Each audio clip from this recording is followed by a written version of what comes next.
What's going on, YouTube? Next mic up, back again with week 3 predictions, here with my dad. Hey. Let's just say he isn't doing the greatest on his selection so far in the first 2 weeks into the season. As you can see here, we're going to do a quick recap of week 2, and then we're going to move on to week 3 with our picks. That knuckle crack actually kind of hurt. So we're going to move, first off, we had my dad's first pick, which was a lock. He had the Niners over the Jets. I mean, who couldn't have predicted that? Yeah, easy W. Easy W. I mean, the Niners have like 85 players out, and they're probably still going to beat the Giants this week, and they beat the Jets last week. Yeah. And they hate MetLife Stadium, but it is what it is.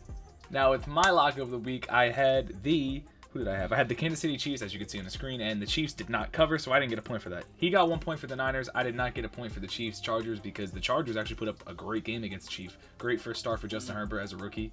Can you say the same? You think he should be quarterback over Tyrod Taylor now? Absolutely. Tyrod Taylor's a tomato can. Come on. And even though the whole injury thing, yeah, but I had the Chiefs had to cover they had to score, they had to win by at least 8, and they didn't, so I don't get a point for that. Now we 1-0 me. 1 point for him. Ooh. Now we move on to his push, which was the Dallas Cowboys. And cover. The Cowboys were so close. I mean, obviously. No, they weren't that close. They only won by 1 point. Well, they were 2.5 points off you. 3.5. 2.5 because they won by 1. Yeah, but they need 2.5 points to cover your thing. Yeah, he lost, and the Cowboys, what a comeback. I mean, the Falcons, what a choke job. I mean, how do you not grab that onside kick? Super Bowl. Super Bowl hangover for like 4 years straight now. I'm fighting for my life. Jesus, Falcons fans. How do you guys deal with it? But that's no point for him. Time to move on, Falcons fans. Remember what I told you guys last week? I'm not touching the NFC East anymore when it comes to winning these games, unless they're playing like the worst. Unless they're playing the Jets. Honestly, unless they're playing the Jets, and they're not this year. So you know what, Jets fans? Another shot at you. Hello, darkness, my old friend. But the Rams did cover by a lot. What was their thing? It was, what, 1.5. They beat them by 18 points. I had a feeling the Rams were going to do it. The Eagles' line is just terrible. So many injuries. I could see the Eagles bottoming out this year, and that's not looking good for Carson Wentz on his 5th-year option. So yeah, Giants win the division at 6-10. I would love that, but probably not going to happen. Hey, the Rams look pretty good, though. I do have to say, this was a bold upset prediction. It was an upset. We did have a tough upsets last week. It wasn't close here. They needed to be within 7 points to make this one count, and they lost by, what is that, 17? The Texans are the best 0-2 team in the NFL right now. That's not saying much. Well, they played Kansas City at Baltimore. Yeah, I can't really be mad at the Texans for that. Come on! I mean, they were supposed to cover. They were supposed to be within 7, did not cover. I mean, Baltimore is still looking amazing. And, yeah. That was a blowout. Yeah, no points for you on that one. No. Now, honestly, I have no idea how my upset covered this one. And this one was worth 3 points for me, so now I'm at 5 points. I have no idea how in the world Denver still managed a way to stay within. They were almost could have won. They were on a game-winning drive, and they just, I think it was turnover on downs, right? We were watching that game. Yeah, no, they could have kicked the field goal, but they didn't. No, they were going to try running up the points. Yeah. But they still stayed within it. The Steelers could have kicked the field goal and could have ruined me, but they didn't, so I got 3 points for this one. It was a good game by the Broncos. I mean, I feel really bad for Denver fans. They lost their top wide receiver. Drew Lock's out for weeks. Denver, it's looking like a tough year for you guys. Now, his quarterback was Dak. As you can see, Dak right here had 450 yards, 1 touchdown, and he had, 3 rushing touchdowns, I think, or 2 rushing touchdowns. Dak had an amazing week, led the comeback. He gets me on this one. I had Aaron Rodgers, which I can obviously show you. He did not have as great of a statistical week. I mean, he still played good, but he only scored 2 touchdowns and 240 yards. So he beats me out on that one. 2 points! So he's at 2 points right now, and I'm at 5. But when it not coming back.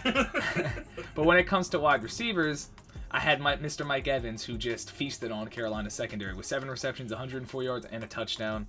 And yeah, he had Marquise Brown, I believe, from Baltimore. I gotta even find that. But Marquise Brown, 5 receptions, 42 yards. Yeah, so I win this week 6 points to 2 points. It's a tough first 2 weeks for him. But you know what? Sometimes 0-2 teams win the Super Bowl. That's the way I start out. That's the way he's starting. Obviously, he's a true Giants fan because they start terrible every year. Fortunately, they end terrible every year.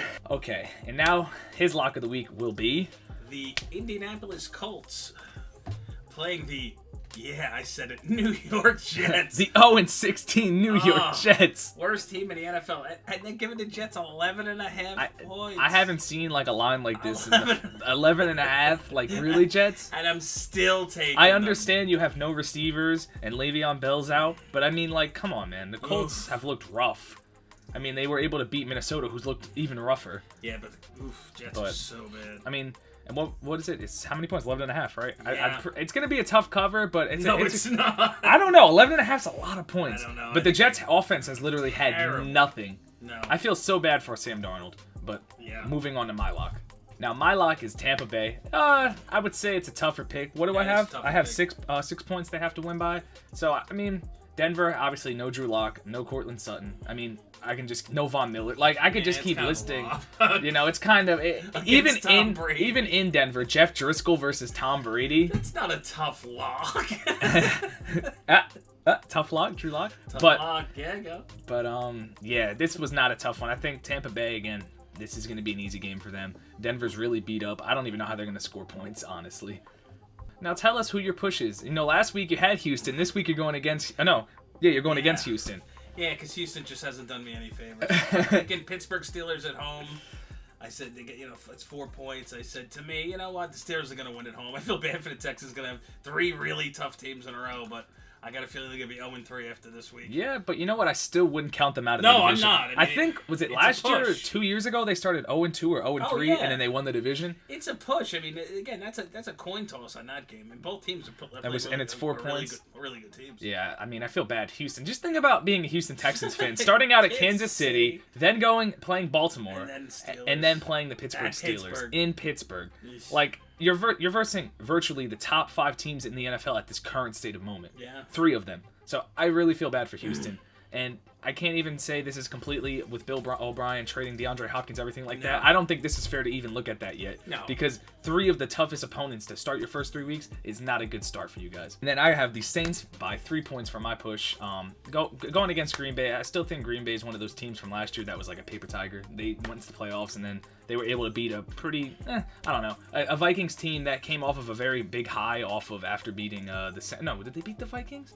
Who'd they beat? No, they beat Seattle last year. I don't know. I think Green Bay's just one of those teams. I think New Orleans had a bad week last week against Vegas. I think they're going to bounce back, even though people are already going after Drew Brees already. It's going to start every year because he's like 55 years old, and it's just going to happen. But I think the Saints cover by 3 in New Orleans. Now, go ahead. What goes in your mind going with the Vegas Raiders? The upset special. The Raiders, the Las Vegas Raiders, going to New England and beating Cam Newton and the Patriots. Belichick's 1-2 after this week. The Raiders 3-0. Yeah, I said it. Sadly, I said it. It's a little bold. Hey, it's an upset. You know what? But they got to cover within 6. I think it could be done. Points. I don't know. New England scored 30 last week against Seattle? In Seattle? Yeah, but they're tired. That game wore them out. Cam Newton's looking like a beast. They just need more weapons. New England. They're tired. New England, if they, I don't know. I could see Raiders. I don't know. It's an upset. We don't know what to think of the Raiders yet, though. Upset. I don't want to hear anything about your upset. I don't know how to feel about the Raiders yet. I'm hoping the Patriots are 1-2. That's what I'm saying. All right, there you go with that pick, covering by 6. Hear me out. I am a big Cardinal supporter this season. I said I think they were going to have a playoff push, everything like that. And they're probably going to be 3-0 after this week. But if the Lions can cover within 5.5 points, I think it was, or 5 points, it's a win for me because I had to take it. Can I comment on this? I'm going to be 1-2 after this week because of this pick. That's not cool. All right. That's a way. Wow. I'm just thinking of that Lions joke from Family Guy. Isn't it Thanksgiving? Shouldn't you guys be losing a football game in Detroit? Hey, it's Thanksgiving. Shouldn't you be in Detroit losing a football game right now? Wow. Against Arizona. It doesn't matter at home, I guess. I mean, it's one of those things where I looked in this and I'm like, I don't know. I mean, it's an upset. It was a tough pick. I'm like, listen. It's 5 points. Detroit has had the worst, probably, pass defense in the league so far. God. But maybe their run defense can contain Kyler Murray. Wow. That's my hope. 42-7. Arizona. Wouldn't shock me. Let's get into the quarterbacks. The quarterback for this week is Russell Wilson. I'm taking a stretch here and taking one of the best quarterbacks in the NFL. The guy that's probably the MVP leader right now. Because I need a W this week big time. Russell Wilson, again, he's Russell Wilson. Top 3 I wouldn't say this is maybe the best quarterback in the NFL. I wouldn't say this is a stretch after, Atlanta scored 39 points on Dallas last week in Dallas. Yeah, I think going into Seattle after they scored 33 against New England or whatever it was, 30-something. It's not a stretch. I'm going for the W this week. I don't blame you. Hey, you took Dak last week, and Dak had a great week. So, I mean, look at Russell Wilson, 9 touchdowns through 2 weeks. I know, he's amazing. That's crazy. Your pick is great. Now you're really trying hold on. to let me win this week. Hold on. Can I read your pick? Go ahead. Okay. Read my quarterback Okay, pick. tell me he doesn't want to lose this week because he doesn't want to be up 3-0. He takes Ryan Tannehill this week. Okay, but look at Tannehill. Look at his week so far. He's already had 500 passing yards in 2 Right. games with 6 touchdowns. And I'm just thinking, listen, Minnesota's had a very bad pass defense so far. Derrick Henry hasn't really gotten going yet. I can easily see Ryan Tannehill putting up a 300-yard, 2-touchdown performance. Wow. Why not? If you've seen Minnesota's defense, you'd understand Come why. on, he's putting up 2 of these lucky. Tannehill's, I don't know, man. I You think know what? Tannehill's a little underrated. His contract, not underrated, Oof. but a little underrated. That's a great pick. Sticking with the Pittsburgh Steelers and Juju Smith to have a big week this week.